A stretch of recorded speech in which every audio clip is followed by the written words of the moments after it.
Welcome to TreasuredValley.com's 5 minutes, 5 questions. It's a simple enough concept. We asked Treasured Valley followers to come up with questions for Congressman Walt Minnick, then had them take a vote on their 5 favorite questions. We met up with Walt in Caldwell and recorded his answers.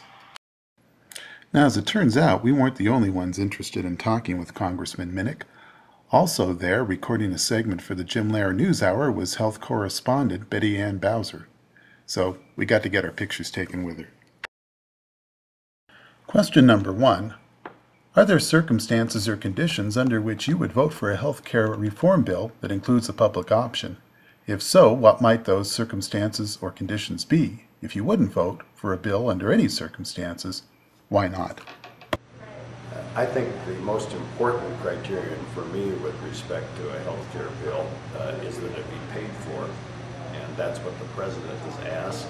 And I'm determined that we produce a bill that will honor that commitment to make it budget neutral over a 10-year period.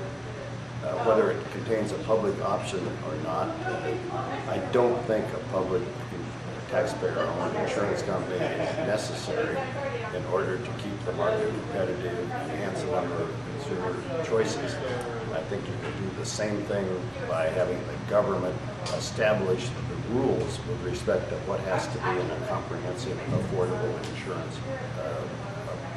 insurance plan. And then if you do that, enforced in antitrust laws, I think private competition should deliver competitive, affordable health insurance. If there's a public option in the form of allowing consumers to negotiate as a group, a co-op plan, or other kinds of ways of leveling the playing field so a small business individual can compete as effectively for a good insurance program with the big companies, the General Motors, I think I would be very supportive of that. I don't think the government has to own a health insurance company. What have you done to curtail the spread of disinformation concerning the health care reform debate? Every time the issue has been discussed, and I've discussed health care at Kiwanis and Rotary clubs and in telephone town halls, I've got 5 face-to-face town halls over the next 2 weeks. Chambers of Commerce are one-on-one.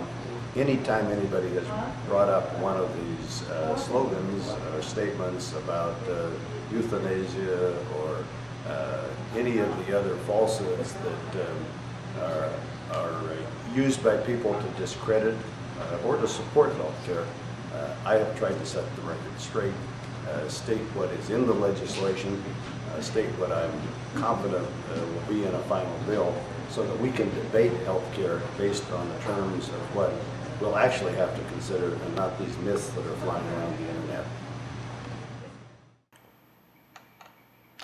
Do you think college education is becoming too expensive? What are your thoughts on what can be done to keep higher education relatively accessible to those who wish to pursue it?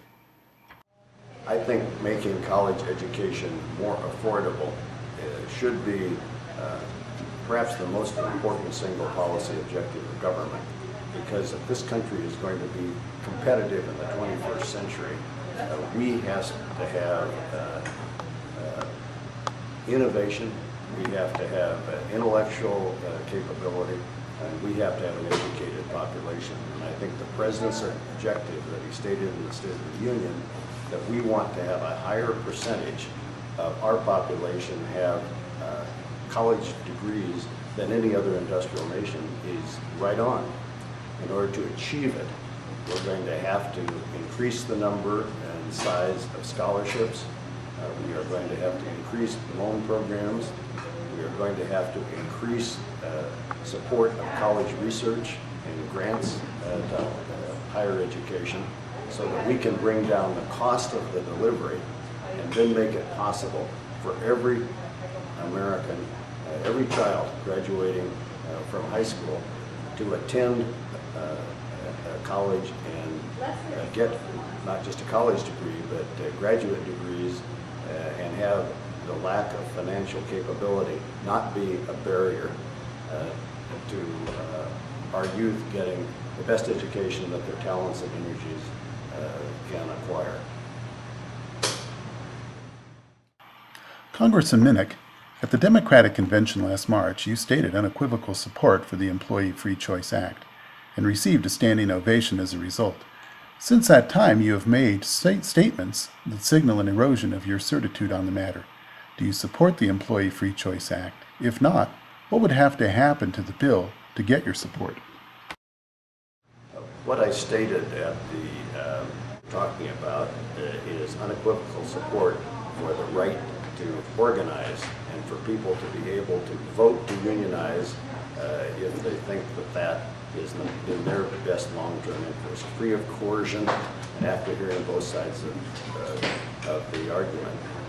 I'm hopeful that the version of the Employee Free Choice Act that is now being considered in the Senate will produce a bill that is consistent with those objectives and will be one that I can support. Congressman Minnick, you've been voting consistently with the promises you made in your campaign, but in two major areas you broke with the Obama administration and your campaign when you voted against cap and trade and in rejecting the public option. When you break right. Aren't you aligning yourself more closely with Republicans in your district, and won't that serve to alienate you from a portion of the Democratic base? Well, I have never been a supporter of the public option. I thought that that was not necessary. I did think originally that cap and trade was the best way to achieve the objective of weaning ourselves off foreign oil and also accelerating a transition away from fossil fuels toward green energy sources. It was a free market approach, and in theory I thought it made a lot of sense. The interesting thing was, from the day that I was sworn into Congress, my constituents would come into my office, and the people who would be directly affected by cap and trade legislation would consistently tell me that they thought it would be much better to simply set a standard as to what carbon emissions could be from a particular industrial facility, and then say what the penalty would be if you exceeded it, the cost or a penalty tax. And they thought that that would be a better way from the standpoint of business of achieving the objective of reducing carbon emissions. The reason they thought that is that they would know what the cost would be, they would know what the rules would be, and the cost of opening that next plant would not vary day to day and be determined by Wall Street commodities traders, and they would have enough certainty to be able to do business planning. As I listened to those arguments and thought about the bureaucracy that would be necessary to measure carbon output and what it might do to our international competitiveness, I came to conclude that cap and trade made sense conceptually, but practically it was not the best way to help clean up our air, reduce carbon emissions, and accelerate the transition to green energy, which I do support. Well, that's it for this segment of 5 Minutes, 5 Questions. We want to thank Congressman Walt Minnick for taking the time to speak with us, and on behalf of myself, Michael Boss, and Chris Oates of TreasuredValley.com, thank you for your insightful questions and for taking the time to watch us today.